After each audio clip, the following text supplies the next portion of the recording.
Bonjour à toutes et à tous et bienvenue pour la correction de cet exercice. Alors on donne la famille suivante et on veut savoir si elle est libre. Être libre en fait, qu'est-ce que ça veut dire? C'est une notion qui veut dire que chaque vecteur ici ne peut pas être obtenu par combinaison linéaire d'autres vecteurs, évidemment d'autres vecteurs différents de lui-même.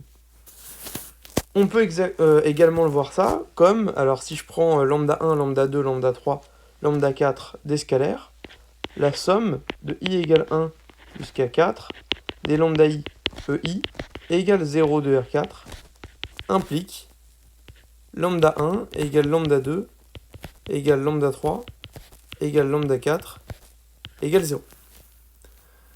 Alors, nous, cette propriété, c'est la question qu'on se pose. Si on a cette implication-là, alors notre famille est libre. Sinon, elle n'est pas libre. Alors tout simplement, on va essayer de résoudre ça.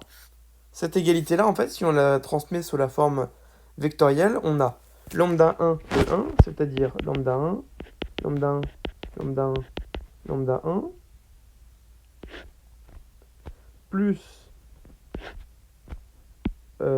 lambda 2 E2, donc plus lambda 2, plus lambda 2, plus lambda 2, moins lambda 2, plus lambda 3 E3, donc plus lambda 3, plus lambda 3, moins lambda 3, plus lambda 3, et enfin plus lambda 4, plus lambda 4, plus lambda 4,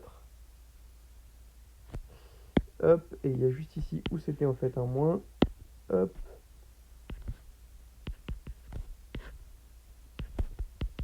et ça qui vaut 0, 0, 0, 0. Alors ça, on sait que, en fait, c'est un système linéaire. D'accord? Au lieu de le transmettre sous une forme de matrice, ça, on peut plutôt le voir, si on a envie, sous la forme, hop, d'un système, comme ceci. Et on n'a plus qu'à résoudre, en fait, maintenant, ce système. Alors, on peut essayer en regardant, par exemple, le pivot de Gauss. Donc, on va utiliser la première ligne comme pivot. On va obtenir lambda 1, plus lambda 2, plus lambda 3, plus lambda 4,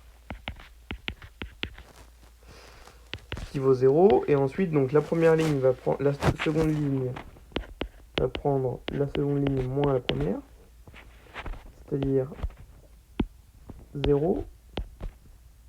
Alors, hop, ici on va avoir des 0, ici un 0, ici un 0.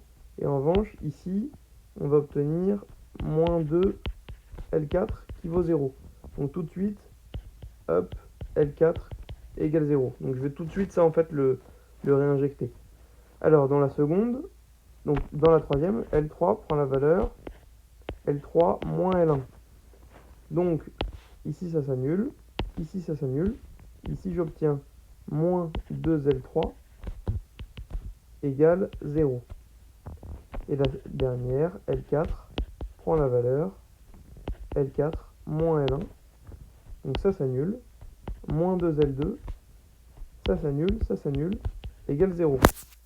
Et donc finalement, j'obtiens, alors, d'après cette ligne-là, L4 égale 0. Ensuite, d'après celle d'après, L3 égale 0, puis L2 égale 0. Et enfin, L1 plus 0, plus 0, plus 0 égale 0. Finalement, L1 égale 0. Et donc j'en déduis que si j'ai la somme de i égale 1 à n des lambda iei égale 0, on peut également le voir sous la forme lambda 1 E1 plus lambda 2 E2 plus lambda 3 E3 plus lambda 4 E4. Si j'ai ça qui vaut 0, alors attention, on travaille bien avec le 0 de notre espace vectoriel. Donc là, c'est le 0 de R4 qui vaut 0, 0, 0, 0. Alors, tous mes scalaires sont nuls. J'en déduis que ma famille est libre. Si j'avais pu trouver une autre solution que 0, 0, 0, 0, alors ma famille aurait été liée. Mais là, cette solution-là est la seule et unique solution, donc notre famille est libre.